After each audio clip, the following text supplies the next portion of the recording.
Kamusta kaibigan? Ang kwento nating itatampok ngayon ay ang movie na Sex is Zero. Ngunit bago natin ito simulan, ay maaari ba akong makahingi ng pabor? Paki-like naman ang videong ito at pa-subscribe na rin sa aking channel. I-click mo na rin ang notification bell. Muli maraming salamat kaibigan. Nagsimula ang kwento sa pagpapakita kay Jansek. Makikitang medyo may edad na ang lalaking ito ngunit napilitan siyang mag-aral sa college upang matapos niya ang kanyang tungkulin sa military service. Isang umaga, habang mahimbing pang natutulog si Jansek sa kanyang kwarto, biglang may nag-spray ng disinfectant sa loob ng kanilang dormitory. Maya-maya pa ay naalimpungatan ito at nakita ang makapal na usok. Pumasok agad sa isip niya na baka nasusunog ang kanilang building, kaya agad siyang tumalon sa bintana.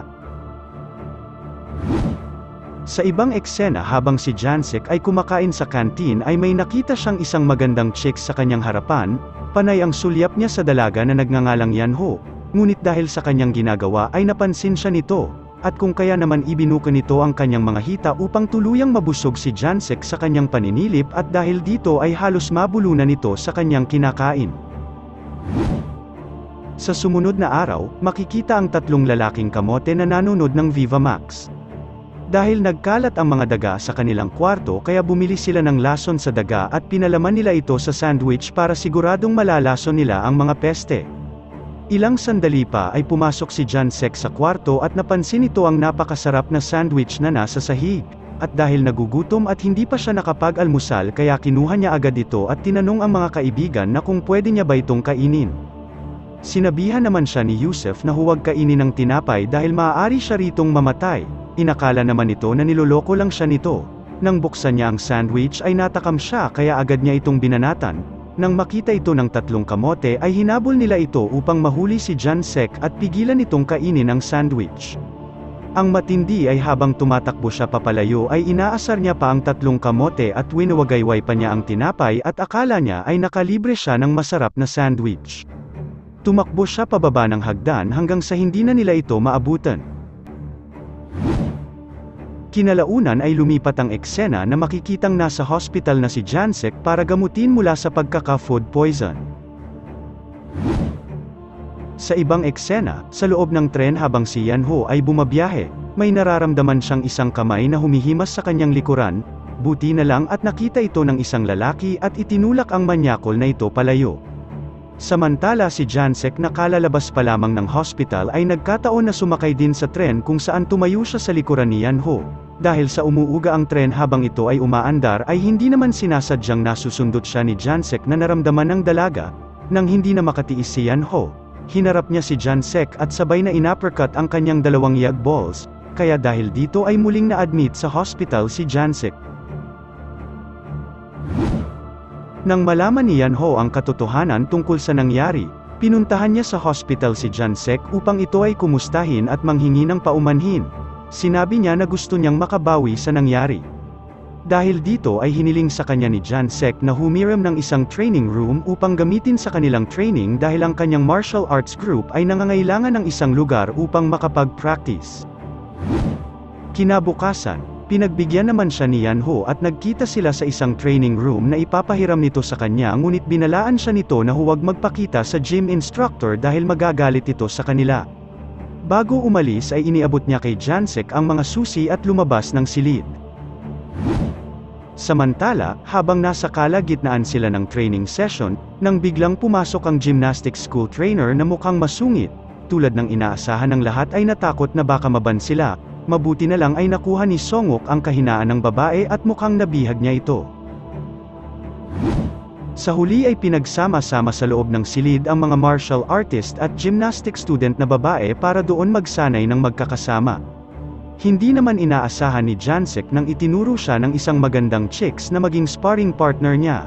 Habang napapalaban si Jansek ay natulala na lang ang mga kasamahan niya at halos magsitulo ang laway nila habang nakatingin sa kanila.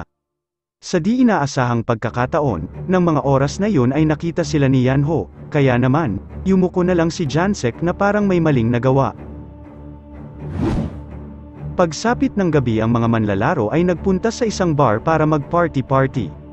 Makikita si Jansek na ganadong-ganado sa pagsayaw na parang bulate na nasinan. Habang si Yanho ay nakikipagtitigan sa isang lalaki na si Sungok at mukhang may ibig sabihin ang kanilang mga tinginan, at ilang saglit ay makikita naman pumasok ang kanilang grupo sa isang kwarto kung saan sila nag-inuman. Makikita naman na patuloy pa rin ang tinginan ng dalawa, na parang wala silang mga kasama. Habang kumakanta si Jansek na mukhang may tama na. Si Yanho naman ay madaling nalaglag ang panty nagkagusto kay Sungok sabay tinanong niya ito kung may jowa na ba ang lalaki. At dahil isa siyang Hokage ay sinagot siya nito na wala siyang girlfriend. Dahil parehas na silang lasing ay mabilis na nakapagpalagayan ng loob ang dalawa at maya-maya pa ay nagtsurvahan na sila. Habang si Yanzek ay nagising na lang sa harapan ng lamesa ng mga bote na walang kasama at iniwan na bangag. Kinabukasan, ang jowa ni Sungok ay galit na pumunta sa training room, kung saan sinugod niya si Yano at sinikmuraan sa mukha. At dahil sa nangyari ay labis na nasaktan si Yanho. Nang mapansin siya ni Jansek ay nilapitan niya agad ito at sinubukang pasayahin ang araw nito, ngunit nasayang lang ang kanyang effort dahil isang yakap lang ni Sungok ay nabilog na naman ang ulo ni Yanho. Ang masama pa doon nang makita niya sila na magkasama ay para bang walang nangyaring problema, kaya bumalik na lamang siya sa kanyang apartment. Pagka-uwi ay nakarinig siya ng mga ungol sa kabilang silid, kaya dito ay nakaramdam siya ng kakaibang init sa kanyang katawan. Sa kabila makikita naman na nakakuha muli ng pagkakataon si Sungok, na bumalik kasama si Yanho sa kanyang kwarto at doon ay nagtsurvahan na naman ang dalawa. Pagkatapos ay nangako siya sa dalaga na kakausapin nito ang dati nitong nobya na huwag na silang gambalahin. Habang naiwan si Yanho sa kwarto, nakaramdam siya ng pagkauhaw. Ngunit walang tubig sa loob ng silid, kaya naisip niya na lumabas ng dorm ng palihim at pumunta sa isang water dispenser na nakalagay sa pasilyo para uminom. Subalit nang bumalik na siya sa kwarto ay hindi inaasahan na nailak niya pala ang pinto. Ang problema, napansin niyang nag-uumpisa ng umikot sa apartment ang mga bantay para sa inspection. At sa sobrang tarante ng dalaga ay nagmadali itong naghanap ng matataguan upang hindi siya mahuli ng mga bantay. Kaya basta na lamang siyang pumasok sa ibang kwarto, ngunit sa kasamaang palad, ay nagulat siya nang tumambad kay Yanho nang maabutan niyang naglalaro ng lato-lato sa kanyang kwarto si Jansek habang nanonood siya ng Viva Max. Pero dahil doon, ay nakaiwas naman si Yanho sa mga bantay ng dorm. Sa ibang eksena, dalawang lalaki ang nagplanong magnakaw sa kwarto ni Sungok, ngunit nag-ambala ang mga ito nang paparating ang magkasintahan. Sa tarante nila ay nakapagtago sila sa isang cabinet, at doon ay nakita nila ang pagtsurvahan ng mag-shota.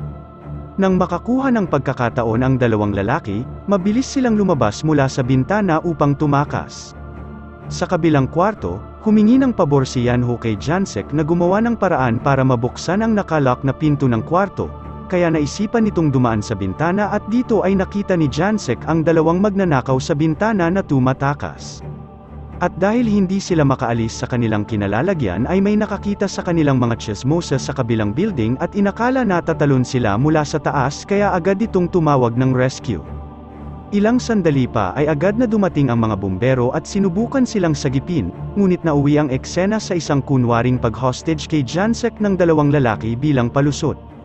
At dahil sa ginawa nila ay mas lalong naalarma ang mga otoridad at nagpadala ng mga tao para iligtas si Jansek. Habang sinusubukang makipag-usap ng mga pulis sa taas ng gusali, ang tatlong kamote ay nagpatihulog sa takot na nagresulta na madala na naman si Jansek sa hospital dahil sa natamon nitong bali sa kanyang katawan.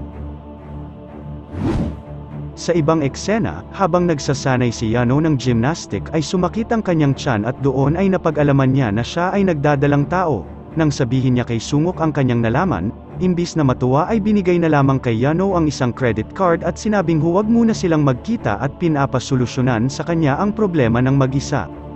Hindi ito inaasahan ng dalaga kaya binalik niya ang credit card at galit na umalis. Dahil sa problemang kinakaharap ni Yanho ay sinubukan niyang bisitahin sana ang kanyang ina ngunit naabutan niyang sobrang busy at problemado din ito sa kanyang negosyo dahilan para hindi niya nakausapin ang kanyang ina. Sa kabila ng sakit na nadarama ng dalaga, ay naalala naman ni Jansek na surprise siya dahil sa nalalapit nitong birthday. Isang gabi, makikita si Yanho na nagpunta sa training room at malungkot. Pagpasok niya ay kinantahan siya ng mga kaibigan nito ng happy birthday ngunit hindi siya na-surprise sa ginawa ng kanyang mga kaibigan. Maya-maya pa ay isinampal ni Jansek ang cake sa mukha nito. Kasabay nito ay inilabas niya ang regalo nitong singsing, ngunit isang straight job ang ibinigay nito kay Jansek. Kinabukasan, tinawagan ni Yanho ang binata at gustong makipagkita sa kanya, upang humingi ng paumanhin sa nangyari nung gabi, kaya agad naman siyang bumangon at mabilis na nagbihis at nag-spray ng pabango. Buong akala ni Jansek ay kakain sila sa labas, ngunit nagpasama lang pala ang dalaga sa hospital upang magpa-check up, para alisin ang hindi niya inaasahang bunga ng kanyang katangahan. Napaluha na lang siya sa panghihinayang ngunit wala na siyang nagawa. Gustuhin man ni Jansek na pakalmahin ang dalaga, ngunit wala siyang magawa sa mga oras na iyon. Kapos na rin siya sa pera ngunit hindi niya ito alintana at pinili pa rin niyang alagaan ang dalaga. Naisip niya na ibalik na lamang ang singsing na ireregalo niya sana noong birthday nito sa tindahan upang magkaroon siya ng panggastos sa hospital, kaya naman napaiyak na lang ang dalaga sa mga effort ng binata. At para makalimot siya sa kanyang mga problema ay gumawa si Jansek ng munting palabas. Lahat ay ginawa niya para mapatawan niya ito at unti-unti namang napawi nito ang lungkot ni Yanho. Lumipat ang eksena sa araw ng competition, ang lahat ay masayang nag-aabang at nanonood sa mga palabas. Ang mga kasali ay ginampanan ang kanilang mga kanya-kanyang performance. Samantala, si Yanho na nasa mahinang kalagayan, ay pinilit na palakasin ang katawan upang makapag-perform. Nang matapos ang performance, sinundan siya ni Jansek sa banyo, at dito ay tumambad sa kanya ang nanghihinang si Yanho at duguan. Mabilis siyang isinugod muli sa hospital habang ang kanyang boyfriend ay nagsasaya sa isang bar. Nang makita siya ni Jansek ay mabilis siyang binugbog nito at pinapunta siya sa hospital para makita ang kalagayan ni Yanho. Makalipas ang ilang linggo, binisita ni Yanho si Jansek sa kanyang kwarto. Dito ay kinausap niya ang lalaki at nagpasalamat sa kanyang mga ginawa para sa kanya, at ipinagtapat ng dalaga na mahal na niya si Jansek. Di naman nila alintana na nasusunog na pala ang building. Akala nila ay mayroong nagdi-disinfect lamang. Sa pagtatapos ng kwento ay makikita sina Jansek at Yanho na magkahawak kamay na tumalon mula sa bintana ng building. Sana'y nagustuhan mo kaibigan ang kwentong ating itinampok. Kung magkagayon, ay baka naman pwedeng pakilike ang videong ito at pasubscribe na rin sa aking channel. Kung hindi mo naman ito nagustuhan, ay pwede mong pindutin ang dislike button ng 2 beses para makasigurado ka.